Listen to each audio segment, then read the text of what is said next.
Hi everyone, this is Lara Hammock from the Marble Jar channel, and in today's video I will review the Money Manager 365 budgeting app. This is part of a series where I give my thoughts on a variety of apps for financial budgeting.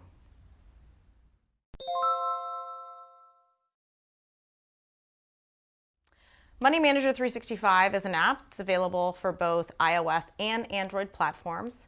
It does not have a website component, but you can sync multiple devices. I should say at the outset that this app does not allow you to link your bank or credit card accounts, so it is manual entry only.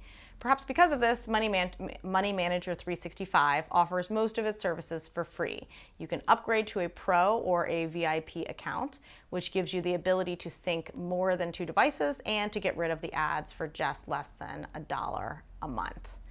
So everyone has their own way that works best for them for budgeting. I am particularly partial to apps that automatically link to your accounts and pull in transactions as they occur. Otherwise, I think it's easy to miss things. However, I know that other people rely on manual entry in order to keep themselves accountable and think more carefully about the money that they are spending. So for the most part, I found Money Manager 365 to be straightforward and easy to use, particularly when it came to setting up accounts and entering transactions. I have an issue with the budget interface, but we will get to that in a minute.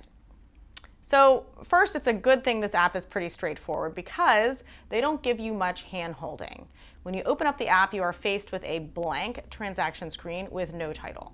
Looking at the drop-down menu, you can see screens for chart, accounts, categories, budget, and settings. The chart screen gives you access to some rudimentary reporting, but that is not at all clear initially. Once you put in some transactions, you get a better idea of how these reports are useful. The first thing you'll need to do is enter in a couple of accounts. So everything is manual, as I said before, so adding an account is as easy as putting in a name and an opening balance.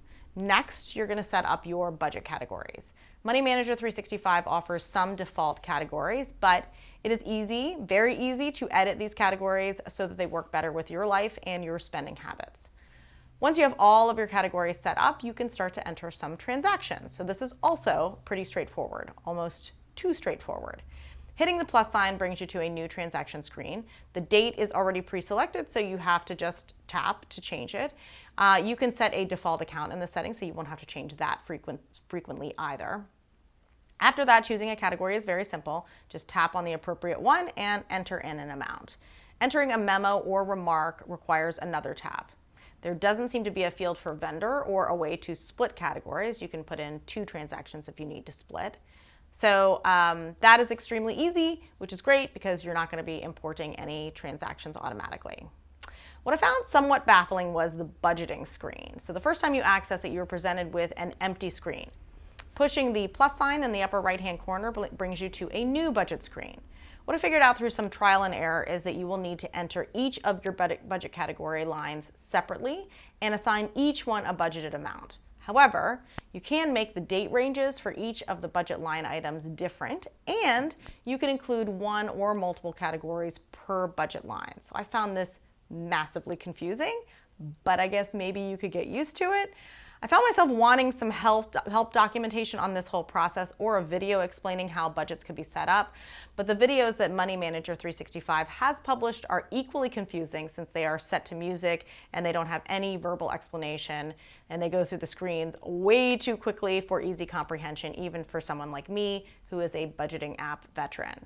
So I was not able to find any help documentation online either. In any case, since each budget line item is its own separate report, it is difficult to see your overall budget for this month compared to last month without having to go back and adjust the date range for each individual line item. In addition, there doesn't seem to be a way to roll unused money over from month to month. It is simply a reporting mechanism rather than a full-fledged budgeting tool. So I like this app in that the process for entering transactions is straightforward and requires very few clicks. Although I am baffled by the budget reporting, it seems flexible enough so that you could set it up to give you some helpful information. Money Manager 365 also gives you the ability to export your transactions into a CSV file so that you can slice and dice your data any way that you want. I'd love to know what you think. Comments are always appreciated, and thanks for watching.